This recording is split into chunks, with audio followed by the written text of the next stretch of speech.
Bonsoir, chers internautes. Je vous salue et voilà, vous remercie déjà d'avance de regarder nos séances de débrief. Moi et mon frère et moi, Pape Malik.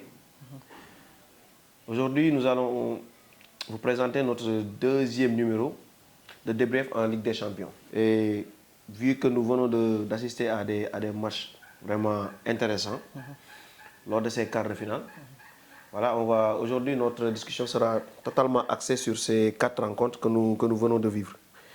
Et voilà, et on parlera aussi des perspectives des demi-finales.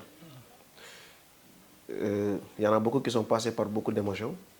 Et on a vu aussi beaucoup de chambrage entre, entre les rivaux éternels du Barça et du Real qui se sont tous les deux fait éliminer lors de la même semaine à 24 heures d'écart.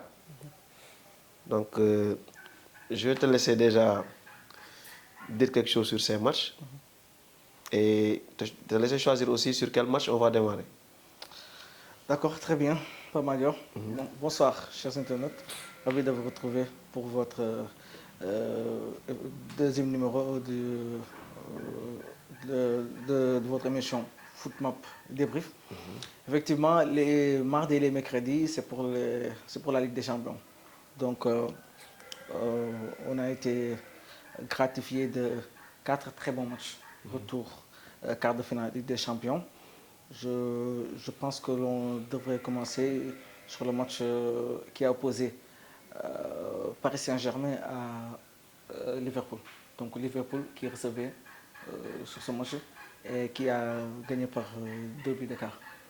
Donc je te laisse reprendre la parole, effectivement. Qui a été battu par 2 buts d'écart. Effectivement. Je te laisse reprendre la parole. En t'entendant parler même, on sait que tu avais vraiment envie de voir Liverpool gagner. Malheureusement, bon, je ne dirais pas qu'ils m'ont déçu, mais je dirais qu'ils ont atteint leur limite. C'est ce que je peux dire.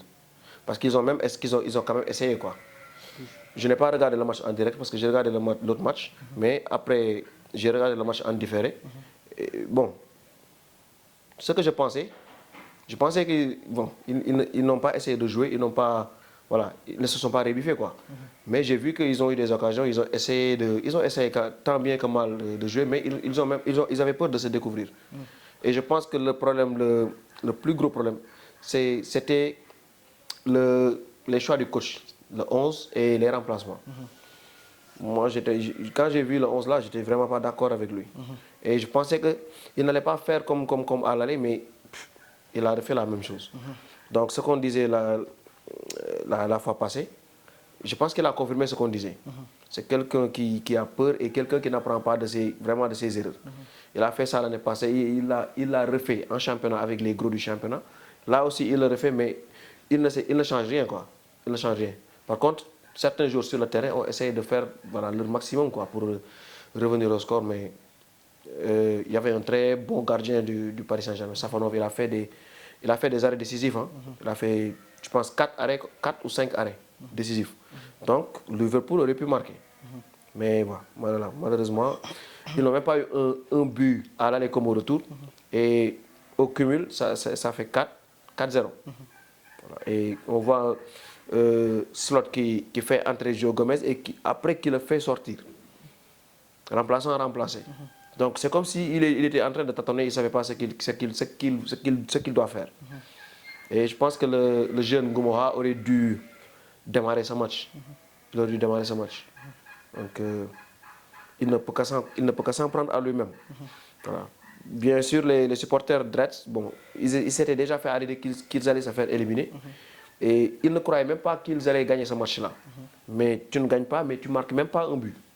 Donc vraiment, je pense qu'ils ont atteint leur limite quoi, avec Slot. Voilà, si j'étais dans le board de Liverpool, voilà, j'aurais vraiment insisté pour que l'année prochaine, il ne soit pas là, il soit déjà remplacé avant la saison qui arrive. Et parce que lui et les joueurs, je pense que voilà, il y a vraiment un divorce total. Il y a un divorce total. Bon, juste avant de parler de ce match, j'aimerais avoir quelques mots sur Ekitike, qui a contracté une grosse blessure lors de ce match. Et donc, c'est un joueur qui nous a régalé pendant cette saison, même si on a vu un Liverpool qui n'est vraiment pas au niveau cette année. Franchement, c'est un joueur qui les aidait beaucoup. C'est un joueur franchement talentueux. Et donc, même s'il n'était pas talentueux, on n'aime pas voir des joueurs blessés. Donc, ça fait partie des risques du métier. Donc, on lui souhaite bon courage, bon rétablissement. Et on souhaite qu'il nous revienne le plus tôt possible. Et qu'il ne perde pas son éclat et son talent. Surtout. Parce que vraiment, c'est un jeune vraiment très talentueux. Moi, je ne le suivais pas beaucoup pour dire vrai. Mais cette année-ci, voilà, quand je l'ai vu jouer, je me suis dit que voilà, c'est une bonne recrue, c'est une très bonne recrue. Un jeune qui ose, qui tente, qui est audacieux, qui ne se cache pas. Franchement, tout amateur de football est attristé par cette nouvelle-là. Bien qu'il joue pour la France et la France va s'opposer à notre équipe nationale qui est le Sénégal, mais on n'aime pas vraiment voir les joueurs subir ce genre de blessure. Donc beaucoup de force à lui. De force à lui. Donc pour parler réellement de ce match, encore une fois, j'ai été déçu par Arne Slot. Comme tu le sais, c'est un coach que, bon, je ne dirais pas que je l'aime bien, mais je trouve des qualités à ce coach. Bon, beaucoup de supporters vont dire que je suis en train de raconter n'importe quoi et tout ça, mais c'est la vérité, je lui trouve des qualités. Pour autant, ça ne veut pas dire qu'il n'a pas de failles. Il a énormément de failles. Et comme tu dis, je trouve qu'il n'apprend pas de ses erreurs, parce que tu ne peux pas jouer de la sorte pendant 4 matchs. 4 matchs, comment dirais-je, l'année dernière, tu as affronté, c'est même Paris Saint-Germain. Tu as joué de la sorte, aller comme retour. Cette année, tu rejoues le Paris Saint-Germain. D'accord, ce n'est pas le même Liverpool, on peut dire. Parce que l'année dernière, quand il affrontait, au moment où il affrontait le Paris Saint-Germain, je pense qu'il était vu, perçu comme la meilleure équipe d'Europe. Ils ont affronté le Paris Saint-Germain, le Paris Saint-Germain les a battus. Et ça a même occasionné le retour du Paris Saint-Germain dans cette compétition. Donc, ils ont fait entrer le Paris Saint-Germain dans cette compétition. Cette année, bon, naturellement, Paris était favori. Mais après, Liverpool, ce n'est pas n'importe qui. On a vu des équipes, bon, on va parler du Real Madrid après, mais juste à titre comparatif, on a vu des équipes qui ne sont pas au niveau du tout, mais quand le niveau est un peu élevé, les joueurs sont capables de se sublimer et de nous montrer qu'ils ont vraiment de l'orgueil, de l'envie, tout ça.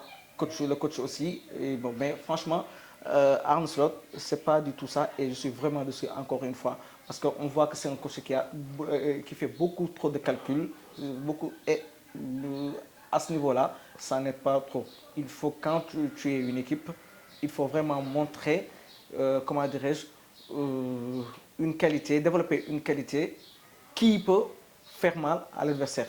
Mais globalement, sur les 2 rencontres, je n'ai pas vu une équipe qui pouvait, comment dirais-je, rivaliser avec le Paris Saint-Germain. Je n'ai pas regardé le match comme tu as dit tout à l'heure. Je préfère regarder le match qui a opposé l'Atlético Madrid au FC Barcelone. Mais je l'ai regardé aussi en différé. Et ce que j'ai vu, c'est que je n'ai pas vu une équipe du Paris Saint-Germain, même si de temps en temps, Paris a un peu reculé. Et comme tu as dit, Savanov a eu quelques, comment dirais-je, quelques moments de brillance. Mais je ne sais pas, franchement, c'est pas tout ça. Et je pense que c'est en train d'être discuté en interne pour que Arne Slot soit remplacé par un nouveau coach. Donc globalement, c'est ce que je peux dire sur cette rencontre. Effectivement. Bon, c'était même prévisible que Paris allait sortir vainqueur de ces 2 confrontations, c'est-à-dire Paris allait se qualifier. Mais quand même, avec la manière, quoi. J'aurais vraiment voulu voir un Liverpool plus courageux, quoi, plus téméraire dans son jeu offensif, mais malheureusement, c'est encore Slot. C'est Slot, c'est ce qu'il a choisi de faire, donc on ne peut rien y faire, juste constater les dégâts. C'est ça. Ouais. Bon, l'autre match du jour, c'était l'Atlético qui recevait l'FC Barcelone. Donc, juste pour rappel, l'Atlético Madrid s'était imposé par 2-0 au match aller, là-bas au Camp Nou. Au match retour, le Barça devait faire une remontada.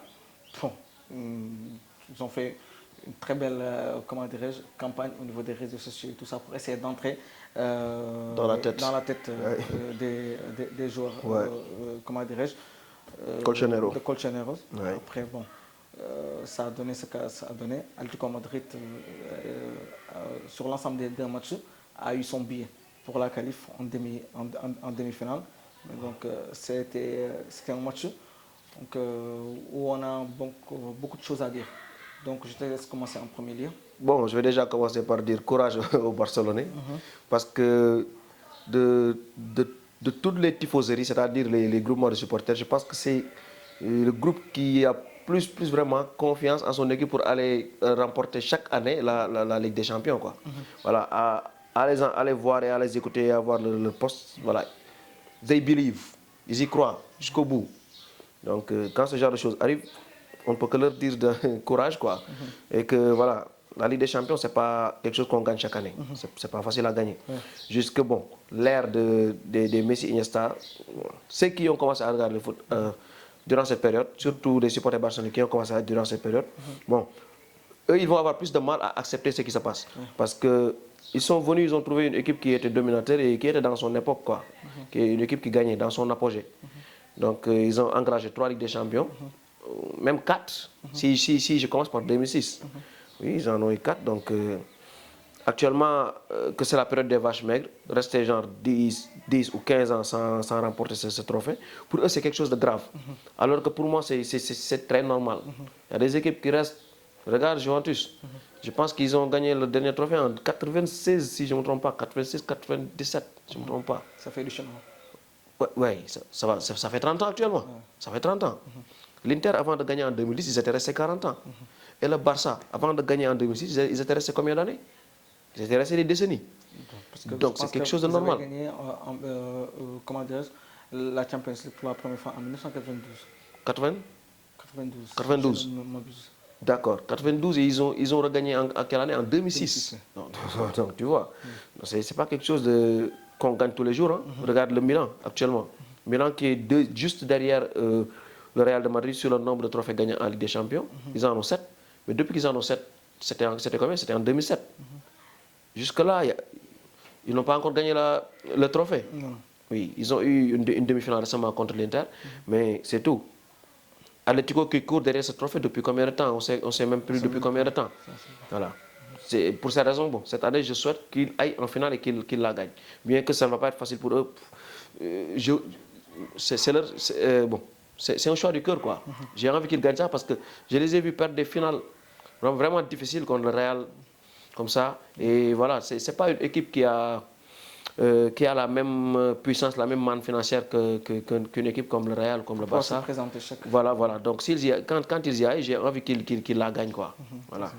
Donc ce match-là était vraiment un match très intéressant. Et on en avait parlé ici même la semaine passée. On savait que ça allait être un match de fou. Et voilà, ils nous ont vraiment gratifié d'une très bonne prestation, les deux équipes. Les deux équipes. Seulement, il y a quelqu'un qui n'a pas fait une bonne prestation, c'est l'arbitre. L'arbitre et ses assistants de la VAR. Ça aussi, c'est bon. Comme tu l'as dit, ça mérite qu'on fasse un sujet entier sur ça. L'arbitrage dans les grands championnats et dans les compétitions européennes laisse vraiment à désirer. Voilà. Donc, du coup, comme je te le dis, moi, des fois, je n'ai même pas envie de regarder certains matchs. C'est comme si c'était scripté ou bien scénarisé. C'est pas, je ne parle pas de ça à cause du match de Barcelone, non, mais je parle du fait que chaque semaine, comme je te dis, chaque semaine, je ne parle même pas dans les champions, mais chaque semaine, on voit des dingueries, quoi. Des choses qui ne devraient même pas se passer avec la VAR, parce que je pense que la VAR, à l'arrivée de la VAR, c'était pour corriger les erreurs qui échappaient à l'arbitre, en direct, quoi. Donc la VAR pouvait apporter une grande aide à l'arbitre. Mais par contre, on voit que la VAR est utilisée d'une autre manière. La VAR, des fois, voit des choses que tu ne peux pas voir toi-même en direct, mais ils n'agissent pas, quoi. Donc, on ne comprend plus ce qui se passe avec l'arbitrage en Europe. Voilà. Mais bon, concentrons-nous sur ce que les joueurs ont fait, mais pas sur ce que les arbitres ont fait. On a vu le Barça rejouer le jeu qu'il aime jouer.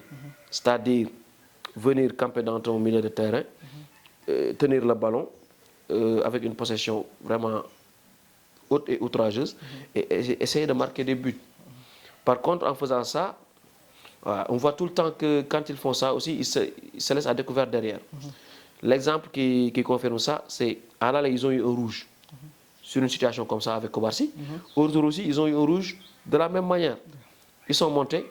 Il y a eu juste une passe en profondeur pour Sorloth. Eric, malheureusement, est un peu en retard. Il le touche, il tombe. Donc, ils prennent un rouge. Tout le temps, les défenseurs sont mis dans des difficultés au Barça. Vraiment. Les défenseurs qui sont au Barça, ils sont très fatigués. Ils doivent couvrir des distances vraiment très longues. Et avec tu dois faire tout le temps des sprints. On ne peut pas couvrir en courant doucement, comme l'a fait hier Upamecano sur le but de Mbappé. En couvrant, il faut que tu fasses des sprints. Et faire des sprints tout le temps, c'est vraiment difficile. Et on voit que le Barça prend toujours les mêmes types de buts. Toujours les mêmes types de buts. Un gars qui déboule vers le côté, il fait un cordeau, ou bien il passe en retrait, il y a but. Parce que quand l'attaquant te devance, même d'un demi-mètre, pour le rattraper, c'est difficile. Et le ballon, il est rapide. Donc, s'il y a des attaquants qui suivent, forcément, il y a de fortes chances que ça termine sur un but. Et on voit que le Barça prend toujours les mêmes genres de buts. Toujours. Et c'est quelque chose à vraiment corriger. Si le Barça veut aller jusqu'au bout pour remporter le Graal, il faut que ça soit corrigé. Ouais. Bon, pour ce match, moi je vais axer mon analyse sur deux choses. Première chose, l'arbitrage. Parce que comment ne pas parler de l'arbitrage? Parce que je pense que ça a vraiment impacté le scénario, pas seulement de ce match-ci, mais des deux matchs. Je pense que la plupart des coups de sifflet des deux arbitres qui ont eu à arbitrer, comment dirais-je, cette confrontation, cette double confrontation, c'est toujours allé dans le sens de l'Atlético Madrid. Et comme tu as dit, c'est décevant à ce niveau. Le quart de finale de Ligue des Champions, une compétition comme la Ligue des Champions, on ne devrait pas voir des arbitres décider du sort d'un match négatif. De la sorte, oui. Sur l'ensemble des deux rencontres, le Barça pouvait mériter de passer en finale, mais l'Inter de Milan a mérité sa qualif parce qu'il a su saisir, comment dirais-je, des failles que laissait le FC Barcelone derrière, c'est-à-dire cette ligne haute, comment dirais-je, cette ligne haute, comment dirais-je, qu'ils mettent constamment et dans tous les matchs. C'est-à-dire, moi, à un moment donné, je ne comprends pas le coach Hansi Flick. Je ne peux pas comprendre. Je me dis que c'est un coach qui est arrogant. C'est un coach parce que on peut pas, il n'y a pas un autre nom à donner. C'est-à-dire, il est arrogant parce que s'il n'était pas arrogant, vous pouvez comprendre qu'on ne peut pas dominer, comment dire, 90 minutes une équipe. Surtout que tu es en Ligue des Champions et toutes les équipes ont des qualités. Ils ont des qualités, ils ont des failles. Donc, une équipe, globalement, pour passer, il faut qu'elle puisse autant pour moi gérer ses momentum. C'est-à-dire, parfois, tu peux avoir un temps fort, gérer très bien le temps fort, c'est-à-dire mettre ce qu'il faut faire. Capitaliser sur les temps forts et savoir faire le dos rond, les temps faibles. Quand tu as des temps faibles et tout ça. Mais c'est un coach qui n'accepte pas d'avoir des temps faibles et les jours ne sont pas des machines, ce sont des jours. À un moment donné, quand tu fais un pressing, tu as fait le plus dur, c'est-à-dire marquer 2 buts en 20 minutes. Pourquoi ne pas demander à ta défense de reculer un tout petit peu, de gérer un peu le match, tenir le ballon, faire courir l'adversaire et après, comment dirais-je, permettre aux joueurs de reprendre du jus et après essayer d'aller marquer. Mais tout le temps c'est la même chose, tout le temps c'est la même chose, tout le temps tu encaisses des buts de la sorte, comme tu as dit. Je me rappelle du match contre le Paris Saint-Germain cette année-ci, comment dirais-je, en fin de match, il a voulu attaquer, il a voulu marquer coûte que coûte, alors qu'il pouvait se satisfaire du match nul, que ce n'était pas un match qui pouvait décider du sort, comment dirais-je, de la qualif de ton équipe, mais il n'a pas préféré ça. Et c'est pour ne citer que ce match-là, mais il y a énormément d'exemples de matchs qu'on peut prendre et, comment dirais-je, qui, franchement, c'est vraiment dommage de voir une équipe comme l'FC Barcelone, qui a des joueurs de qualité, sont talentueux et tout ça, mais qui ne parvient pas parce qu'il y a un coach qui s'entête et qui ne veut pas comprendre que tu ne peux pas jouer de la sorte, surtout en Ligue des Champions. C'est bien de jouer haut devant un bloc haut, mais à un moment donné, il faut accepter que l'adversaire puisse avoir des moments de faiblesse, puisse avoir des minutes où elle va te dominer et tu peux comprendre cela. Je ne peux pas comprendre, comment dirais-je, que le Paris Saint-Germain puisse comprendre cela et que toi, tu ne peux pas commencer. Après, d'accord, il y a des jeunes joueurs, il y a comment dirais-je, il peut renforcer certains postes, c'est-à-dire un poste de numéro 9, défense centrale et tout ça. Même s'il ramenait le meilleur défenseur au monde, s'il n'arrête pas la manière, s'il ne se réajuste pas, je pense que on peut comment dire, vivre ces genres de situations presque à chaque fois. Parce que les jours, ce sont des jours. Ils peuvent, comment dirais-je, perdre le fil. Ils peuvent perdre le fil d'un match sur un rien du tout. Comme tu l'as dit tout à l'heure, le FC Barcelone, qui a 2 cartons rouges en 2 matchs, ça en dit long sur la philosophie de l'entraîneur et qui est vraiment à revoir. Ouais, effectivement. C'est quelqu'un de très obstiné, je pense. Il est très têtu et, comme tu l'as dit, bon, les Allemands, d'habitude, ils ont cette arrogance, quoi. C'est pas lui seul, c'est les coachs allemands qui sont comme ça. C'est la mentalité, je pense, allemande. Et ils s'entêtent à continuer sur ce chemin-là, où ils essaient de dominer tout le match et essaient de jouer dans ta propre moitié de terrain. Et comme je te dis, quand tu joues dans la propre moitié de terrain de l'adversaire, l'adversaire, il a 40 mètres derrière ta défense, où il peut mettre le ballon où il veut. S'il a des joueurs rapides, c'est fini pour toi. Donc, voir le Barça prendre ses buts, ça ne surprend même plus ceux qui regardent les matchs. Non. Ils ne prennent que ce genre de but. Parce que c'est ce qu'ils donnent à l'adversaire, en fait. Tu viens, tu te limites sur le milieu de terrain, mais tu leur donnes l'opportunité de mettre le ballon derrière les défenseurs et de courir. Si les ailiers sont plus rapides que tes défenseurs, ou bien s'ils sont même bien mieux positionnés, même s'ils ne sont pas plus rapides, ils vont capitaliser sur ça. Alors pendant ce match, on n'a pas vu une équipe de l'Atlético Madrid très intéressante de ça. Ils ont juste une avance et ils ont capitalisé sur ça. Et après, ça a donné bon, ça c'était prévisible. Oui. Surtout, vu que le Barça a marqué très tôt, on savait que l'Atlético allait camper le bus. Ça, on le savait. Donc, si tu joues avec une équipe comme l'Atlético où tu mènes par 2 buts déjà en première mi-temps, il ne faut pas forcer. Il faut essayer d'aller à la deuxième période avec cette avance-là, quoi. Mais le Barça, ils se sont précipités et c'est à cause de ça qu'ils ont pris ce but qu'ils ont pris comme ça. Une petite question pour toi et pour nos internautes, bien sûr. Penses-tu que CFC Barcelone est très loin de remporter ce trophée de Ligue des Champions? Avec la génération qu'il a, bien sûr. Avec cette génération. Bon. Les Lamine, le Pedri, la défense. Je pense qu'ils ont le corps. Quand je dis le corps, bon, je ne parle pas de corps comme en français, corps en anglais, quoi. C'est-à-dire l'ossature. La structure. Voilà. Sur laquelle on peut s'appuyer. Ouais, s'appuyer pour essayer de renforcer, d'amener d'autres joueurs qui vont les accompagner pour gagner ce trophée. Parce qu'actuellement, ce que je vois à l'aller comme au retour, il y a beaucoup de moments où le Barça s'est trop appuyé sur Lamine Yamal. Oui.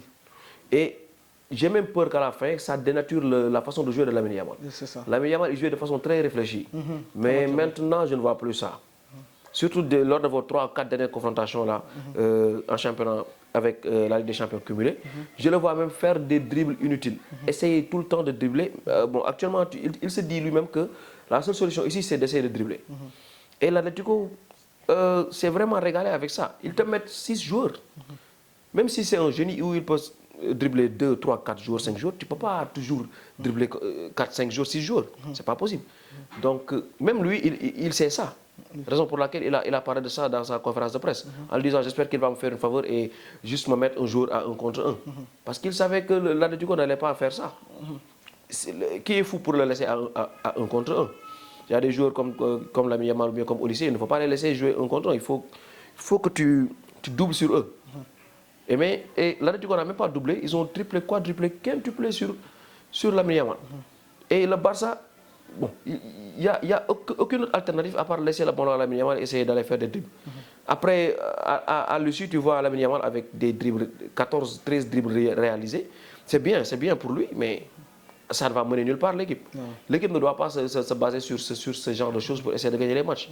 Et comme je te dis, à la longue, lui-même, il va trop abuser sur ça. Le temps de la ça doit être en plus pour une équipe. Oui, pas... mais actuellement, on a vu même ça l'année passée contre l'Inter. À l'aller, il a explosé le match. Au retour, qu'est-ce qu'ils ont fait? Ils ont encore défendu plus dur sur lui. Résultat, au retour, il n'a pas marqué, il n'a pas fait de passe décisive. Même s'il a fait beaucoup de dribbles et tout, ça n'a servi à absolument rien. Donc, il faut que Flick, qu'il ménage Lamine Yamal en fait. Qu'il y ait d'autres joueurs qui proposent autre chose que tout le temps de prendre le ballon et de verser vers le côté de Lamine Yamal pour qu'il... Maintenant, le Barça, avant, on voyait le Barça pénétrer dans la surface adverse de différentes manières. Mais maintenant, pour qu'il pénètre dans la surface adverse, il faut que le ballon soit avec Lamine Yamal. Ça, c'est trop prévisible pour l'adversaire. C'est clair. C'est trop prévisible, il faut que ça change. Et pour gagner cette Ligue des Champions, comme tu dis, il faut qu'il renforce. Oui, qu'il renforce beaucoup des joueurs expérimentés surtout, parce que tu ne peux pas avoir une équipe où tout le monde est jeune. Il faut avoir des jeunes et des expérimentés. Une charnière centrale très jeune. Oui, il faut avoir des jeunes et des expérimentés. Comme ça, ces expérimentés-là vont accompagner ces jeunes-là pour aller atteindre la finale ou même... parce que même atteindre la finale ne garantit pas de gagner la Ligue des Champions. Donc il faut atteindre la finale et gagner la Ligue des Champions. Donc il y a du boulot à faire, mais ils sont sur la bonne voie. Ils sont vraiment sur la bonne voie. Juste à talonner là-dessus, comme tu viens de dire, il faut renforcer sur certains postes pour, comment dirais-je, pour pouvoir peut-être voir cette équipe passer un cap et remporter ce titre de champion. Mais aussi, j'aimerais parler de la gestion d'Hansi Flick. Tu l'as dit tout à l'heure, il faut parfois, quand tes meilleurs jours, il faut savoir les ménager. Parce que tu vas avoir besoin d'eux. Je prends l'exemple de Pedri. Sur ce match retour, on n'a pas vu un Pedri flamboyant. On n'a pas vu un Pedri extraordinaire. Alors qu'on sait que c'est un joueur qui pèse beaucoup sur la manière à laquelle joue l'FC Barcelone. Pourquoi? Parce que lors du dernier match contre l'Espagnol Barcelone, match de Liga, toi tu menais de 2 buts, 3 buts à 1. Tu es devant, tu es en tête au niveau du championnat. Pourquoi ne pas sortir Pedri? C'est-à-dire que j'ai un match clé face à l'Atlético Madrid. Il me faut une remontada. Donc il faut que je ménage les meilleurs joueurs. Il y a Pedri, je peux aussi parler de Lamine Yamal. Surtout Lamine Yamal. Surtout Lamine Yamal. Lamine Yamal n'est pas ménagé. Un joueur qu'on ne voit presque pas, alors qu'on sait que naturellement c'est la doublure de Lamine Yamal. Pourquoi ne pas sortir Lamine Yamal et faire jouer ce joueur? Donc, il y a des choses à dire sur la gestion d'Hansi Flick. L'absence de Rafinha, ça a beaucoup pesé. Parce que, comme tu l'as dit tout à l'heure, pourquoi le jeu du FC Barcelone il est beaucoup plus axé sur Lamine Yamal? Parce que tu n'as pas Rafinha. Qui est le remplaçant de Rafinha? Le remplaçant naturel de Rafinha, c'est Rashford. Rashford sur les 2 matchs. Qu'est-ce qu'il t'a apporté? Il ne t'a rien apporté. Je pense que c'est à cause de ça que ce match-là, il ne l'a pas démarré. Parce que il a trompé Flick en jouant le match contre l'Atlético en championnat. Il a marqué un but. Flick s'est dit, bon, lui, peut-être il peut remplacer Rafinha pour la Ligue des Champions. Mais à l'aller, c'était 0. Sur la vidéo précédente, à l'aller, c'était 0. Je pense que j'ai eu à le dire ici. Oui, à l'aller, c'était 0. Pour moi, Rashford, il ne devait pas entamer ce match parce que le contre-pressing, comment dirais-je, que fait l'FC Barcelone, avec Rashford, il n'y a pas de contre-pressing. Il n'y a pas de contre-pressing et on a pu le voir, on a pu le constater sur ce match retour avec le rouge d'Eric Garcia. Quand tu vois, quand j'ai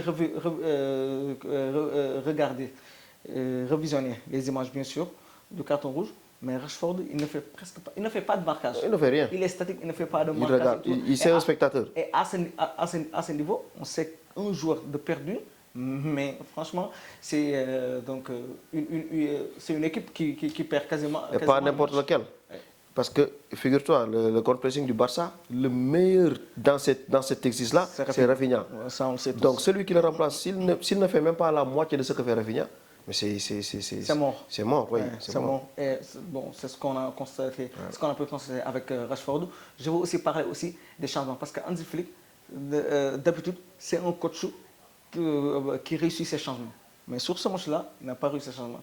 Parce qu'on on voyait que Ferran Torres était dans son match. Il faisait un très bon match.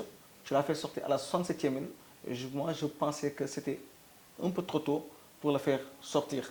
Frenkie de Jong qui est de retour, on a même hésité tardivement, il est rentré très tardivement. de faire démarrer Frenkie de Jong. Alors, s'il n'a pas pu démarrer, je pense qu'il pouvait entrer beaucoup plus tôt dans le match. Son entrée était très tardive, ça c'est clair. Après le FC Barcelone est enregistré, comment dirais-je, un jour de moins.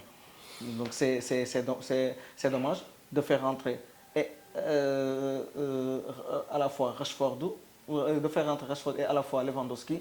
Pour moi, c'était deux changements tôt et qui n'étaient pas l'équipe. Donc globalement, c'est une équipe de l'Atlético Madrid qui a mérité sa qualif parce qu'il a su profiter des failles du FC Barcelone. Donc il ne faut pas minimiser. En tout cas, ils sont jeunes, ils sont talentueux, mais il reste du chemin à faire. Donc, vraiment, il reste du chemin à faire. Il reste du chemin à faire et il faut que le coach se réajuste. Moi, j'ai confiance. Je pense que si le coach se réajuste, comment dirais-je, en parlant de sa tactique et le renforcement et ça, donc ça incombe au bout. Le renforcement de certains joueurs. Je pense qu'on est actuellement. Et il y a, comment dirais-je, Bastoni qui est beaucoup discuté en interne pour, comment dirais-je, venir en défense. Et donc, ça va être une bonne chose, mais surtout ne pas se limiter à ça. Parce qu'en attaque aussi, il faut vraiment aussi, même si Ferran Torres sur ces deux derniers matchs, il a vraiment, bon, il est en train de revenir, mais je pense que le FC Barcelone peut mériter mieux, c'est-à-dire avoir un attaquant clinique qui va aussi peser et décider des sorts des matchs. En tout cas, il faudra casser la tirelire parce que les joueurs que vous voulez attirer vers Camp Nou, c'est des joueurs où il faudra casquer beaucoup d'argent pour les amener. Donc voilà, j'espère que le Barça pourra faire ça. Sinon, il n'y aura pas vraiment beaucoup d'ajout de qualité. Oui, quoi. À la direction de se gérer. Voilà. Maintenant que assez parlé du Barça, que dire de l'Atlético de Madrid? Parce que, bon, moi, je les ai vus jouer un match et c'est après la fin du match que je me suis rendu compte qu'ils ont joué sans le gardien slovène, comment il s'appelle encore, Oblak. Ils ont joué sans Anko, sans Pubul. Et Anko et Pubul, je pense que c'est la paire axiale. Oui, effectivement. Oui, au milieu de terrain, ils ont joué sans Barrios, il n'était pas là. Cardozo aussi n'était pas là. Donc, ils ont eu 5 joueurs majeurs qui n'étaient pas là. Et malgré ça... Sans Mendoza aussi, qui faisait partie de la rotation. Oui. Mais ces 5-là, c'est des joueurs qui démarraient les matchs, quoi. C'est des joueurs qui démarraient les matchs. Ils n'ont pas été là. Imagine une défense où tu n'as pas ton gardien et tu n'as pas ta paire axiale. Mais quand même, ils ont réussi à s'en sortir en se qualifiant en demi-finale. Donc, je pense qu'ils ont fait une très bonne opération. Très bonne opération. Et ça va renforcer leur confiance en eux. Et je pense que celui qui va les affronter en demi-finale, à savoir Arsenal, ce sera différent, comme je l'ai dit la fois passée. C'est pour ça que j'aurais aimé voir ce match-là. Et voilà, ce match, on va le voir. Ce sera très différent du match de poule de Ligue des Champions. Arsenal les avait écrasés avec 4-0, je pense. Mais cette demi-finale-là, c'est une revanche pour l'Atlético de Madrid. Et ce ne sera pas un match facile pour Arteta et ses hommes. Donc, je pense qu'actuellement, l'équipe qui m'a le plus surpris, c'est l'Atlético de Madrid. Oui, effectivement. Donc, une qualification de l'Atlético Madrid sur l'FC Barcelone en passant par une bonne stratégie du coach, parce que je pense que c'était la stratégie, comment dirais-je, à prendre contre ce Barça. Donc, c'est réussi. Tu passes en demi. Tu vas croiser, comment dirais-je, l'équipe d'Arsenal. Ce n'est pas l'équipe d'Arsenal de la première partie de saison.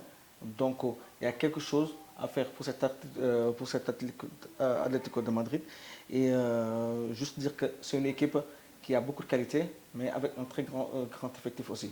Parce que quand tu n'as pas Barrios, quand tu n'as pas quand tu n'as pas beaucoup de joueurs, Oui. effectivement, beaucoup de joueurs, mais tu les as remplacés facile. C'est clair, et tu les as remplacés sans pour autant que l'équipe perde beaucoup de qualité. Merci beaucoup.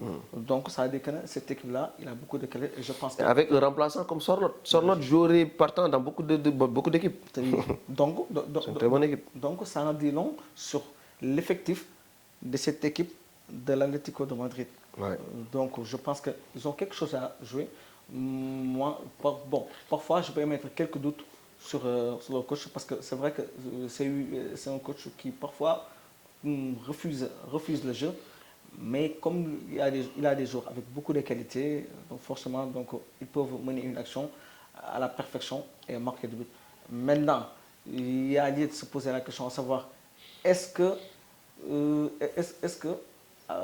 ils peuvent jouer de la même manière qu'ils ont joué avec le FC Barcelone. Parce que je pense que le Barça et Arsenal sont deux équipes différentes dans leur manière de voir le football. Bon, cette année-ci, dans leur manière de jouer, je veux dire. Donc, j'attends cette équipe de l'Atlético Madrid à ce qu'il ait plus de jeu et aussi beaucoup plus d'enthousiasme et de prise de risque pour aller battre l'équipe d'Arsenal et il y a de la place. En tout cas, c'est une équipe qui, quand il veut, refuse de jouer, mais quand il veut jouer, joue.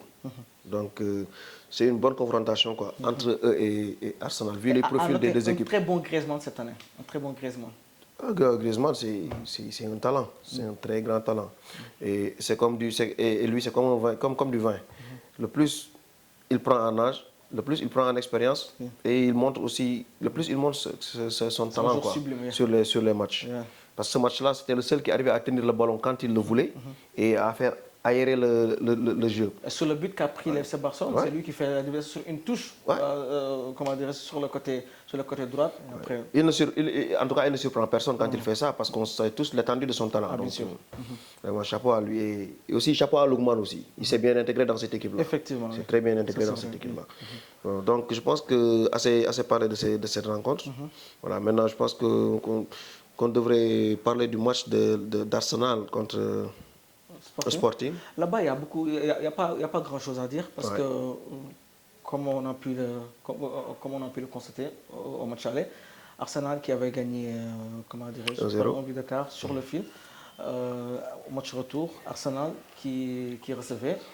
Et donc, il n'y a pas eu de but marqué. Donc Arsenal qui se qualifie. Bon, je n'ai pas regardé le match en live. J'ai pu le regarder en résumé. Bon, ce n'était pas un match très ouvert. Donc Arsenal qui est resté,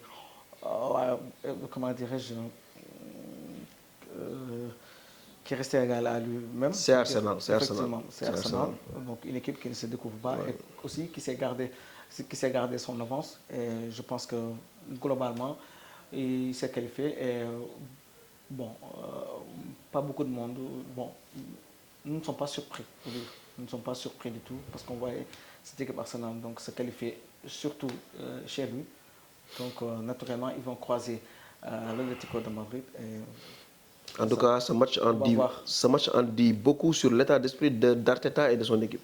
Ça en dit beaucoup parce que tu reçois Sporting chez toi.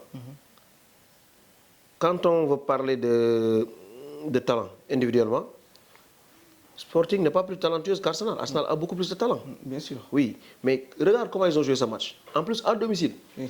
Ça montre que lui, sa force sur laquelle il se repose, sa première force, sa priorité, c'est la défense. Bien sûr. Tout ce qui l'intéresse, c'est de bien défendre. Il s'est dit, même avec 1-0, juste 1-0, il s'est dit, je vais fermer les buts. Et il a fermé les buts durant toutes les 90 minutes et on n'a pas vu Arsenal essayer de jouer pour essayer de marquer. Ils ont juste été dans la gestion et pour gérer le score et se qualifier juste comme ça. Alors qu'ils étaient à domicile. Ça en dit long sur eux. Oui. Ça en dit beaucoup sur eux. J'ai même vu Thierry Henry un peu remonter contre cette stratégie qu'ils adaptent dans certains matchs, surtout dans ce match-là. Il dit que, tu vois, les ailiers d'Arsenal, quand ils ont des occasions d'aller à 1 contre 1, il retourne avec le ballon pour faire des passes au milieu de terrain ou bien pour remettre le ballon en défense. Ça en dit long sur comment il joue maintenant. Tout leur jeu est basé sur la sécurité. Et moi, je dirais même pas la sécurité, c'est basé sur la peur. Ça, c'est la peur. Tu refuses de jouer. Tu refuses de jouer. Et s'ils font ça contre l'Atlético, s'ils font ça contre l'Atlético, l'Atlético peut faire ça comme eux. Hein. Si l'Atlético marque, ils seront obligés de sortir pour essayer d'aller enlever ce score-là. Et l'Atlético, c'est une équipe de transition.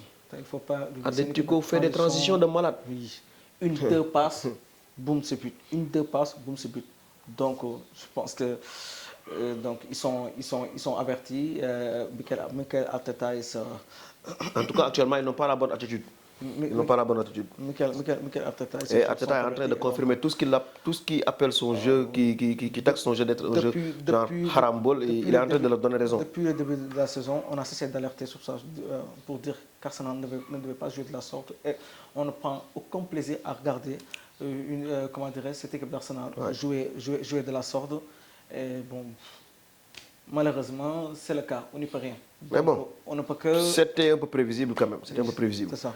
Bon, maintenant, on va boucler la boucle avec la grosse rencontre d'hier entre le Real de Madrid et Bayern à l'Alliance. Un match avec beaucoup de buts. Beaucoup de buts. On savait qu'il y aurait beaucoup de buts, par contre. Je ne pensais pas que Real allait avoir 3 buts. Bien qu'il y ait eu des erreurs qu'on peut imputer au gardien du Bayern, Neuer. Mais je ne pensais vraiment pas que Real allait avoir 3 buts dans ce match. Le match s'est terminé avec combien? Avec 7 buts. Avec 7 buts. Donc, il y a eu beaucoup de buts cumulés entre l'aller et le retour. Il y a eu 10 buts. C'est un peu moins que la demi-finale de l'année passée entre le Barça et l'Inter. Avec combien de buts? Avec 13 buts, je pense. Mais c'était pas mal aussi. Hein. C'était pas mal. Mais c'était prévisible quand même. C'était prévisible. On avait presque tous misé sur la qualification du Bayern. Bien sûr. Et dans ce match-là, on a vu que voilà, les deux niveaux des deux équipes ne sont pas vraiment pareils. Même si Kamavinga a un peu lâché ses coéquipiers en fin de rencontre, mais je pense que même avec l'équipe complète à 10, s'ils partaient comme ça en prolongation, je pense que ça allait être compliqué pour eux. Très compliqué pour eux. Parce que le Bayern, le plus le match suit son cours, et le plus ils sont déter, quoi. Ils sont déter pour aller chercher des buts. Et avec la rentrée de Jamal Musiala qui a fait une belle talonnade à Luis Diaz pour son but, l'ascendance était du côté bavarois, quoi. Donc, c'était un match très, très spectaculaire. Mais ce match-là nous montre vraiment le vrai visage du Bayern. Ce Bayern est dangereux. Très, très dangereux. Et ils vont nous gratifier d'une très, très, très, très belle finale avant l'heure. Je me dis que cette demi-finale-là qu'on aura l'occasion de suivre entre le Bayern et Paris Saint-Germain, pour moi, c'est la finale. C'est la finale. C'est la finale avant l'heure, quoi. Donc, voilà. Et qu'as-tu appris de ce match et voilà, qu'est-ce que tu en as tiré comme leçon et conclusion? Bon. Oui, comme tu l'as dit tout à l'heure, comment dire, ça a été un match très amusant. Je peux même dire une double confrontation, parce qu'au match aller, comme au match retour, donc on a pris du plaisir à regarder ces deux équipes s'affronter.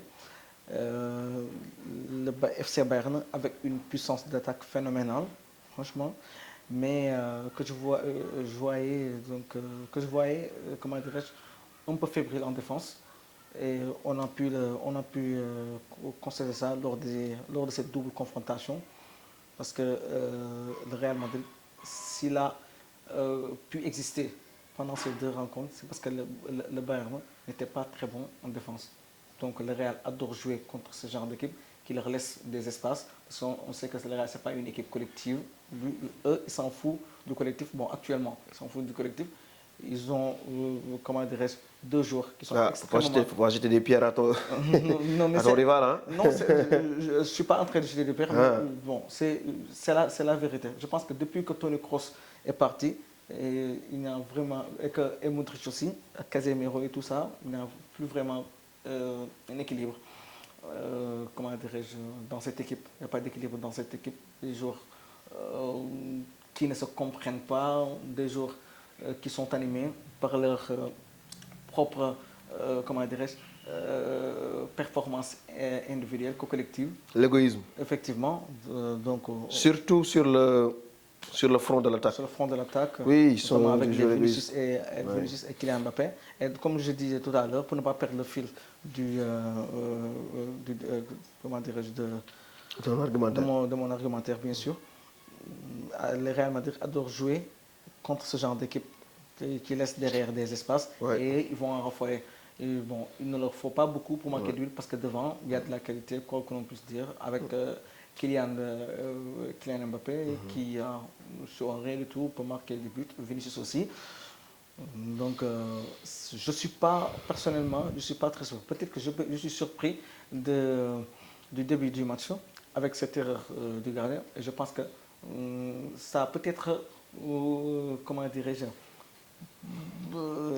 ça a peut-être conditionné la physionomie du match. Oui, bien sûr. Parce que ce n'est pas la même chose du tout. Si le Bayern n'avait pas encaissé 40 secondes après le but sur une erreur de Manuel Neuer qui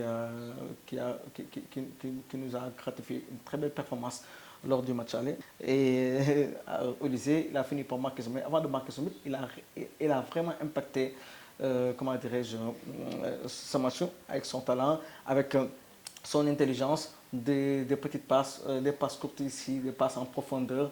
Il a beaucoup tiré.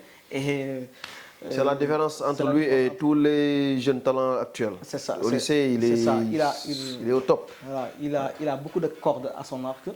Et ça s'est vu donc il est intelligent sur cette confrontation. Voilà, il a vu que dans ce match-là, ils lui ont mis Ferland Mendy pour l'empêcher d'évoluer individuellement. Effectivement. Qu'est-ce qu'il fait? Il s'appuie sur le collectif. Et c'est un très bon meneur de jeu. Oui. Il est tellement polyvalent. Quand il joue en numéro 10, tu te dis qu'il n'a jamais joué excentré. C'est ce qui montre qu'il a de la qualité, de l'intelligence, une qualité dans la prise de décision, justesse technique. Finesse et il a de la créativité. Donc il a été patient, il ne s'est même pas embrouillé comme le faisait Vinicius de l'autre côté avec Upamecano. À chaque action, on voyait Vinicius essayer de forcer pour aller prendre de vitesse Upamecano. Il n'a jamais pu réussir ça. Au lycée, il aurait pu faire la même chose de l'autre côté. Mais non, lui, quand il arrive devant Ferland, il prend la direction pour rentrer à l'intérieur du jeu. Il fait une passe ou bien il décoche un tir.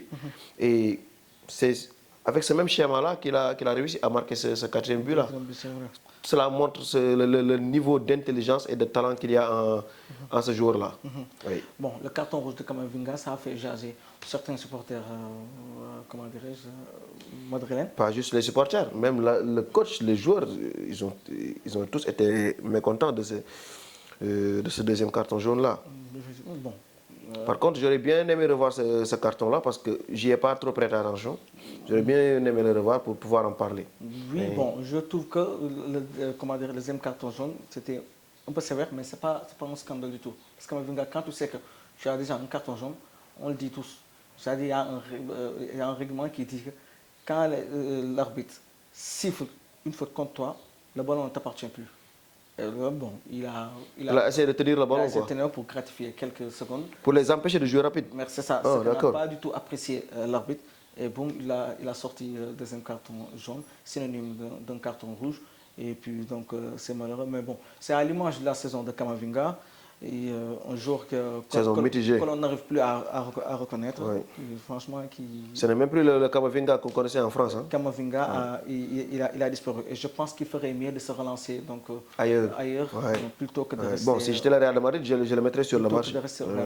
Il y a lieu aussi de dire que le Real Madrid peut-être va vers une saison blanche s'il n'y a pas, comment dirais-je, retournement de dernier. À 90%, ils vont faire une saison blanche. Là-bas en Espagne pour remporter le championnat, mais sinon ils vont vers une deuxième saison blanche de suite. Donc il y a lieu de se poser vraiment les vraies questions, essayer d'équilibrer l'équipe, essayer, comment dirais-je, d'acheter des joueurs, surtout les joueurs qu'il faut. Là-bas c'est compliqué. Mais aussi, la direction devrait se gérer. Et devrait se gérer, c'est-à-dire c'est de ne pas donner beaucoup plus de galons qu'il ne devrait y en avoir certains jours. Je pense que... Mais c'est déjà le cas. C'est déjà le cas là-bas. Malheureusement, Il y a une bataille d'ego dans l'équipe. malheureusement, Il y a une grosse bataille d'ego dans l'équipe. J'ai vu même une séquence entre Vinicius Bellingham. et Bellingham Ouais. sur le terrain. Donc, ça en dit long sur ce qu'on est en train de dire par rapport Et moi, bon, je suis triste pour ce milieu de terrain-là, Bellingham. Je suis vraiment triste pour lui parce que, bon, beaucoup ne le voient pas, mais il se sacrifie trop pour l'équipe et ceux qui sont devant lui, c'est-à-dire Mbappé et Vinicius, eux, ils ne se la jouent pas collectif avec lui. Ils leur proposent des solutions tout le temps, mais des fois, ils n'en font qu'à leur tête. Et je pense que c'est à cause de ça qu'ils ont eu cette prise de bec entre lui et Vinicius. Et tu vois l'ego de Vinicius, l'ego surdimensionné de Vinicius. Tu ne peux pas avoir un joueur avec ce genre d'ego-là dans une équipe, avoir Mbappé et avoir Bellingham, tous ces joueurs-là cumulés dans un même 11. Ça ne va pas le faire. Ça va pas le faire. Et tout le temps, il fait des marquages pour eux. Et on dirait qu'il ne joue même pas milieu de terrain. Il joue milieu de terrain, il joue attaquant, il joue défenseur. Il veut jouer à tous ses postes dans un même match. Tout faire à la fois. Oui, parce que ce qu'ils ne font pas eux, lui, il va essayer d'aller le faire pour eux. C'est pas possible. C'est pas possible. On peut pas être au four et au moulin. C'est pourquoi des fois, il a les nerfs tendus, des fois, il est frustré, quoi. C'est pourquoi il sort sa frustration de cette manière-là. C'est compliqué. Même sur le but de Harry Kane, Ouais. je pense qu'il était allé dire à Alexandre Arnold que franchement, c'était trop mou, quoi, son marquage sur Harry Kane. En tout cas, il doit y avoir Il y a lieu aussi un vrai remaniement au Real Madrid. d'évoquer Un vrai remaniement. l'absence de Thibaut Courtois. Il a dit d'évoquer l'absence de Thibaut Courtois. Ouais. Ouais, parce que je pense que s'il était là, le Real aurait peut-être... Puis éviter 1 ou 2 buts, ouais, c'est possible. C'est ça, malheureusement. Donc, bon, c'est avec les lois du football. Donc ça, Ouais. ça fait partie du football. Donc il faut faire. Je pense En que tout toutes cas, les équipes en tout cas, enregistrent des il blessures doit y avoir une restructuration au sein de cette équipe-là, grande de taille. cette équipe de Real Oui, Madrid. c'est ça, oui, Ouais. c'est ça. Donc globalement, je pense qu'on a fait le tour des quatre matchs. Effectivement. Donc il y a lieu aussi de se projeter en quelques minutes, en 2 minutes peut-être, sur les deux demi-finales. C'est-à-dire, comme tu l'as dit, Paris Saint-Germain-Bayern, la finale avant l'heure. On connaît tous la qualité de ces deux équipes. Je pense que seule l'équipe qui passera sur cette double confrontation sera le vainqueur de la Ligue des Champions. Et de l'autre côté, c'est Arsenal et Atlético de Madrid. Et donc, juste dire que le meilleur gagne. Mais en tout cas, moi, je mettrai une toute petite pièce sur le Paris Saint-Germain. Après, tu vas me dire pourquoi. Parce que je vois que cette équipe du Bayern-là, surtout avec le match qu'ils viennent de faire contre le Real Madrid, c'est surtout cette double confrontation où ils ont encaissé beaucoup de buts. Bon, ça va donner des idées au Paris Saint-Germain, mais surtout aussi, ça peut peut-être aussi émettre quelques doutes au niveau du, comment dirais-je, du grand club bavarois. Mais bon, c'est pas une garantie. Ce match-là réservera beaucoup de surprises. Parce qu'ils peuvent très bien, comment dirais-je, passer contre le Paris Saint-Germain. Déjà, ce ne sera pas le même type de match. Donc, parce que je vois le Paris Saint-Germain, une équipe qui a beaucoup plus de discipline défensive, et je le vois, cette équipe aussi, qui de plus en plus, une équipe qui sait faire le dos rond, mais aussi qui sait piquer aussi avec des transitions de plus en plus rapides, des joueurs de plus en plus aussi cliniques aussi. Donc, mais ça nous réserve, comment dirais-je, comme tu dis, c'est un match qui nous réserve beaucoup de surprises et on ne peut pas, comment dirais-je, donner un pronostic là-dessus. Bon, ne nous attendons pas trop. De toute façon, on aura l'occasion d'en parler longuement de ces deux matchs-là de demi-finale. Si. Lors de la prochaine vidéo, on en reparlera vraiment dans les profondeurs. Dans les détails. Voilà, dans les détails. Mais bon, quand on aura l'occasion d'en discuter, tu pourras donner les arguments pour lesquels, voilà, dans les plus, voilà, en liberté quoi, de donner les arguments qui te poussent à prendre Paris comme, voilà, favori. Bon, moi aussi, je te donnerai mes arguments. Tu sais déjà que, voilà, moi je redoute ce Bayern-là, je redoute vraiment ce Bayern-là, donc moi aussi je donnerai les arguments qui vous poussent à croire que Bayern peut sortir Paris easy, quoi. Bon. Actuellement, bon, on est à la fin de la vidéo. On va juste faire un petit récapitulatif et prochainement, on aura l'occasion de parler de ces matchs-là. Je pense que la dernière fois, on avait un peu fait des prévisions sur ces matchs de quart. Et chacun de nous deux avait fait ses prévisions sur les 4 matchs. Je pense que tu en as raté qu'une. Moi, par contre, je pense que mes pourcentages ont été confirmés. Parce que je pense que j'avais donné 70% à Arsenal, ils s'en sont sortis. 65% pour le Bayern, ils s'en sont sortis. J'avais donné 60% pour Paris à Anfield, ils s'en sont sortis. J'avais donné aussi 55 pour l'Atlético contre 45 pour le Barça. Et l'Atlético aussi s'en est sorti. Donc je pense que j'ai checké toutes les cases, quoi. Et, bon, par contre, toi, je pense que tu es passé à côté juste sur le match du Barça Atlético. Oui, donc on va dire que bon, c'est fait avec le cœur, mais bon, je vois vraiment cette équipe. Wishful thinking. Je vois vraiment cette équipe de Barça, parce qu'on sait tous qu'elle était capable de sortir cette équipe d'Atlético Madrid. Ouais. Et s'il n'a pas pu le faire, donc ils peuvent s'en vouloir qu'à eux-mêmes, parce que je pense qu'il y avait de la place. Ouais. Mais comme tu as dit, globalement, tu as coché toutes. Raison pour laquelle je leur avais donné 45% malgré le retard de 2 buts, je leur avais donné 45%. À l'extérieur, c'est parce que je savais qu'ils avaient les qualités peut-être pour overturn ce résultat, mais les 55% se sont avérés être justes. C'est ça. Donc félicitations à toi. Pas besoin de me féliciter, c'est juste que voilà, tu donnes ton avis, je donne le mien après. Si ça se vérifie, ça va. Si ça se vérifie pas aussi, tant pis, c'est le foot. Oui, tout est aléatoire quand même. Oui. Voilà. Donc je pense que cette émission tire à sa fin.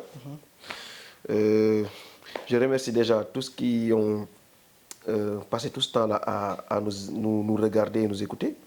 Et je vous demande d'interagir avec nous dans les commentaires, de mettre des likes et de nous pousser, de nous soutenir un peu en vous abonnant, en activant aussi la cloche. Et comme ça, Inch'Allah, rien ne va vous échapper des prochaines émissions que nous aurons à faire.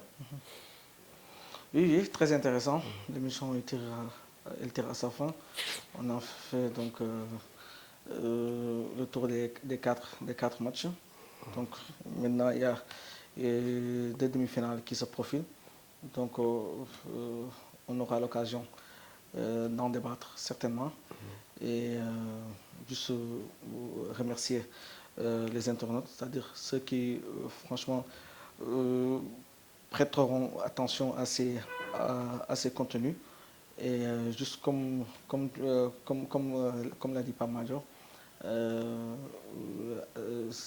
il faut vous abonner. Il faut vous abonner, mais il faut aussi activer la cloche de notification, mais surtout aussi partager pour que les autres aussi puissent voir, comment dirais-je, puissent avoir la chance que vous avez, c'est-à-dire de nous écouter et d'interagir avec nous. Et Inch'Allah, donc on va ensemble faire ce que l'on aime, c'est-à-dire cette passion que l'on a pour le football. Et c'est ça. Donc on leur dit à la prochaine. Oui, mais bon, avant de quitter, permettez-moi de mettre encore quelques mots, parce qu'on ne peut pas faire présenter ces genres d'émissions sans notre caméraman et notre monteur. Ça, c'est vrai. En la personne de As et Médiographe. En tout cas, vous avez mon salut, mon respect et je vous félicite d'abord parce que après les premières vidéos, beaucoup de personnes m'ont contacté sur la qualité. Oui, pour me dire qu'ils ont apprécié la qualité, voilà, la qualité de la vidéo. Donc, et tout ça ne serait pas possible sans eux. On a eu donc, big up à vous. Par rapport à ça. Big up à vous. Par rapport à la qualité. Et effectivement, il y a lieu donc de leur tirer notre chapeau. Ouais. Et merci beaucoup. En tout cas, à la prochaine, les gars. Merci. Ciao.